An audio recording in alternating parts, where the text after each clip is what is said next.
Tenemos pendiente una cuestión que me llamó mucho la atención, que está ocurriendo, que ha ocurrido porque ya no hay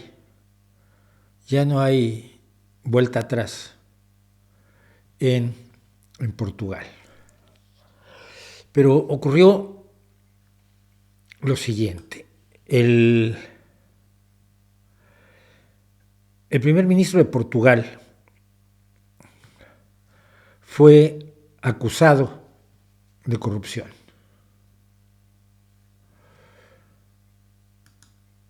Fue acusado de corrupción el 7 de noviembre pasado, si mal no recuerdo, tengo la nota aquí.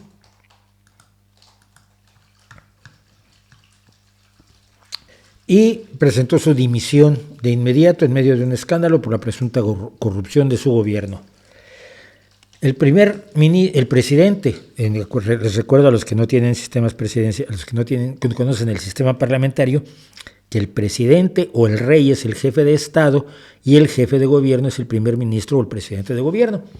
En este caso, el primer ministro portugués era António Costa, presentó su renuncia porque hubo acusaciones de corrupción en su gobierno.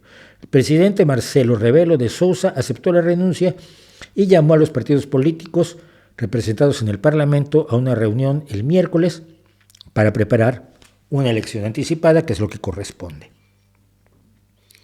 Lo que dijo Costa por televisión, en realidad la labor de António Costa en Portugal ha sido extraordinaria, debo decirlo, y por eso fue reelecto recientemente, hace unos 2 años. La dignidad de las tareas de un primer ministro no es compatible con ninguna sospecha sobre la integridad, el buen comportamiento y menos aún con cualquier tipo de acto delictivo, afirmó después de presentar su dimisión. No intentaré mantener el cargo de primer ministro, he sido muy claro al respecto, es una etapa de mi vida que ya está cerrada. Cuando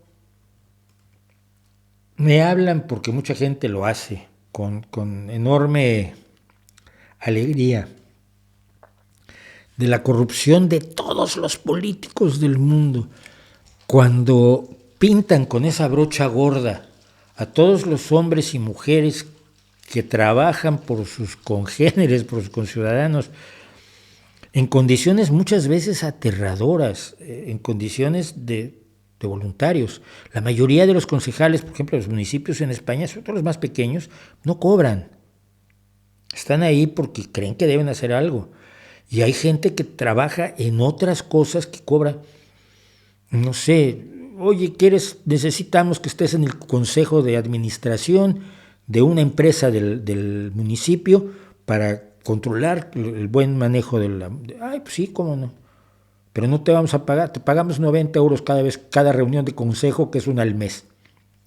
No me pagues, incluso la gente dice, no me pagues. La gran mayoría de los políticos son gente que está allí porque quiere mejorar las cosas.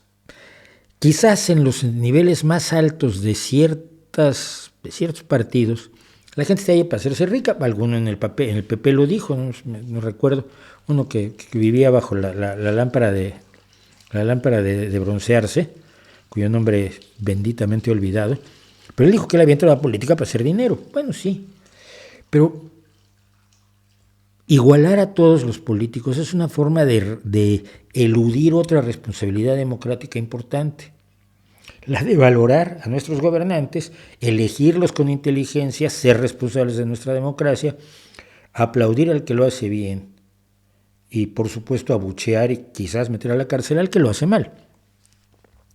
Y ayer, en esta semana, ocurrió un caso que a mí me llamó mucho la atención. He hablado de Mieres, que es una pequeña ciudad minera, aquí a media hora de Gijón, en auto, de donde es Víctor Manuel, el cantautor español, de donde es José Andrés. Muchísimas gracias, José Andrés, por lo que has estado haciendo en Acapulco. Y donde son varios amigos míos, y donde voy seguido con el niño a que juega al baloncesto, y donde he dado charlas, una ciudad con una vida cultural razonable. Y murió el alcalde. Y yo vi, de pronto, todo el pueblo se fue al funeral del alcalde. Pero este alcalde no era de los nuestros, no, de Izquierda Unida. ¿Y hace cuántos años era alcalde? Como 20. y lo reeligían todas las veces. Lo querían muchísimo. El hombre se entregó única y exclusivamente al servicio de su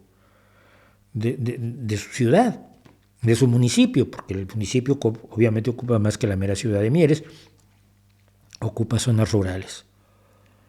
Y tú ves el cariño desbordado hacia él, o el cariño desbordado hacia Vicente Álvarez Areces aquí en Gijón cuando murió, además no debió haber muerto, que fue alcalde de Gijón 3 veces, que fue presidente de Asturias 2 veces, que luego pasó a ser senador, pero cuando teníamos reuniones del partido era un compañero más y nunca ponía cara de yo ya fui presidente, aquí me tienen que hacer caso a mí.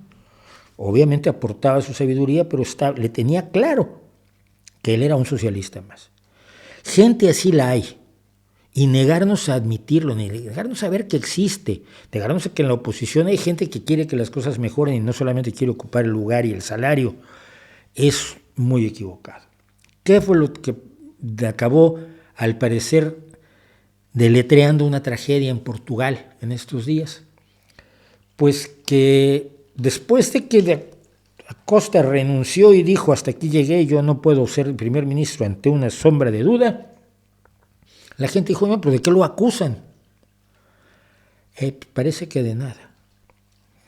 El 7 de noviembre, ese mismo día, un comunicado de prensa de la Fiscalía afirmó que durante las investigaciones los sospechosos han invocado el nombre y la autoridad del primer ministro. A ver, cualquier ladrón, cualquier corrupto, no, es que a mí me lo dijo el presidente. Y que esté intervenido para desbloquear ciertos contratos. Ya sabes que los contratos son precisamente la parte que más debería ser vigilada por los ciudadanos con cualquier gobierno. Esa afirmación provocó la renuncia, digo.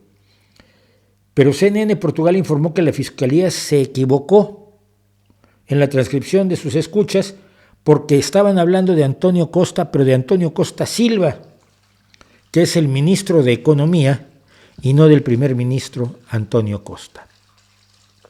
Es decir, Antonio Costa se sabe inocente y sin embargo, pese a ello, renunció.